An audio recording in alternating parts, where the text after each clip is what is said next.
சைதை தொகுதி திமுக வேட்பாளர் மா. சுப்பிரமணியன் தீவிர பிரச்சாரம். தொகுதி மறுவரையறைக்கு எதிராக தமிழ்நாடு முதலமைச்சர் முன்னெடுத்துள்ள போராட்டம் மிகப்பெரிய தாக்கத்தை ஏற்படுத்தியுள்ளது. ஒன்றிய அரசோடு ஒன்றிப்போன எடப்பாடி பழனிசாமிக்கு கருப்பு சிவப்பு கண்ணுக்கு தெரிய வாய்ப்பில்லை என சைதாப்பேட்டை தொகுதி வேட்பாளர் மா. சுப்பிரமணியன் தெரிவித்துள்ளார். மதசார்பற்ற முற்போக்கு கூட்டணி கட்சியின் சைதாப்பேட்டை தொகுதி வேட்பாளர் மா. சுப்பிரமணியன் 14வது நாளாக சைதாப்பேட்டை தொகுதிக்குட்பட்ட சாமையார் தோட்டம், அபித் காலனி, கொத்தவால் சாவடி, பெரிய தெரு, குடிசை மாற்று வாரிய குடியிருப்புகள், பிராமின் தெரு, மசூதி பள்ளம் உள்ளிட்ட பகுதிகளில் வீடு வீடாக நடந்து சென்று தீவிர வாக்கு சேகரிப்பில் ஈடுபட்டார். செல்லும் தெருக்களிலெல்லாம் பொதுமக்கள் மலர்களை தூவியும் ஆரத்தி எடுத்தும் சைதாப்பேட்டை தொகுதி வேட்பாளர் மா. சுப்பிரமணியனுக்கு உற்சாக வரவேற்பு அளித்தனர். உடன் பகுதி செயலாளர் கிருஷ்ணமூர்த்தி மற்றும் மதசார்பற்ற முற்போக்கு கூட்டணி கட்சிகளைச் சேர்ந்த நிர்வாகிகள் திரளாக கலந்து கொண்டு சைதாப்பேட்டை தொகுதி வேட்பாளருக்காக உதயசூரியன் சின்னத்திற்கு வாக்கு சேகரித்தனர். தொடர்ந்து செய்தியாளர்களிடம் பேசிய சைதாப்பேட்டை தொகுதி வேட்பாளர் மா. சுப்பிரமணியன் 14வது நாளாக இன்று பிரச்சாரம் மேற்கொண்டு வருவதாகவும் செல்லுமிடமெல்லாம் பொதுமக்கள் பெரிய அளவில் உதயசூரியன் சின்னத்திற்கு ஆதரவு தெரிவிப்பதாக கூறிய அவர், அடையாற்றை அழகுபடுத்தும் திட்டம் செயல்படுத்தப்பட உள்ளதாக கூறினார்.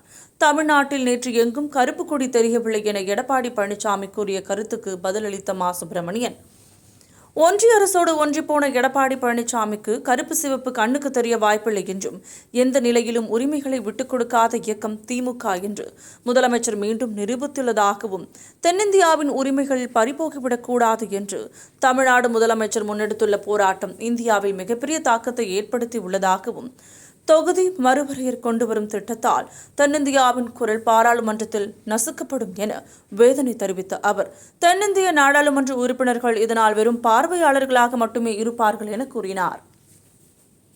இந்த பகுதியில் இருக்கிற மக்களை பொறுத்தவரை இங்கேயே ஏதாவது ஒரு வகையில் தொழில் செய்து வாழ்ந்து வருபவர்கள், அவர்கள் இங்கிருந்து செம்மஞ்சேரிக்கு மாற்றப்பட்டு விட்டால் அவர்களுடைய வாழ்வாதாரம் பாதிக்கப்பட்டுவிடும். எனவே சைதாப்பேட்டையிலேயே அவர்களுக்கான இந்த குடியிருப்புகளை எங்கேயாவது புதிதாக கட்டி அவர்களை இங்கே மறுகுடியமர்வு செய்து அரையாற்றங்கரையை அழகுபடுத்தும் பணியினை மேற்கொள்ள வேண்டும் என்று கேட்டோம். தாயுமானவர் நம்முடைய தமிழக முதல்வர் என்பதை நிரூபிக்கிற வகையில் இந்த சைதை தொகுதியில் அடையாற்றங்கரை ஓரம் இருக்கிற குடியிருப்புதாரர்கள் ஒருவரையும் கூட பாதிக்காத வண்ணம் இந்த திட்டம் தீட்டப்பட வேண்டும் என்று அறிவுறுத்தி அதற்கான ஏற்பாடுகளை செய்ததோடு மட்டுமல்லாது, கடந்த 2 மாதங்களுக்கு முன்னால் கோட்டூர்புரம் நகர்ப்புற மேம்பாட்டு வாரிய திட்டப்பகுதியை திறந்து வைக்கிற அன்றைக்கு சைதாப்பேட்டையில், குறிப்பாக கலைஞர் நூற்றாண்டு உயர் சிறப்பு மருத்துவமனையின் எதிரே நாகிரெட்டி தோட்டம் பகுதியில் 1700 புதிய குடியிருப்புகளை கட்டுவதற்கு அடிக்கல் நாட்டியிருக்கிறார். இந்த 1700 புதிய குடியிருப்புகளில் தான் அடையாற்றங்கரை ஓரம் தற்போது இருக்கிற ஒரு 1000க்கும் மேற்பட்ட குடியிருப்புதாரர்கள் அங்கே மறுகுடியமர்வு செய்யப்படவிருக்கிறார்கள்.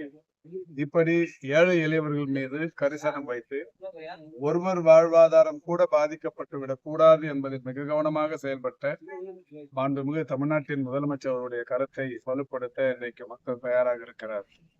அதனால்தான் காலையில் நாங்கள் 6 மணிக்கு வந்தாலும் எங்களுக்கு முன்னாலேயே அவர்கள் விழித்தெழுந்து அவருடைய வீட்டு வாயில்களில் கோலம் போட்டு எங்களை அன்போடு வரவேற்று நம்முடைய மாண்புமிகு தமிழ்நாட்டின் முதலமைச்சர்களை மீண்டும் முதல்வராக்க நாங்கள் உறுதியேற்றிருக்கிறோம் என்கின்ற மகிழ்ச்சியான செய்தியை எங்களுக்கு தெரிவித்துள்ளது.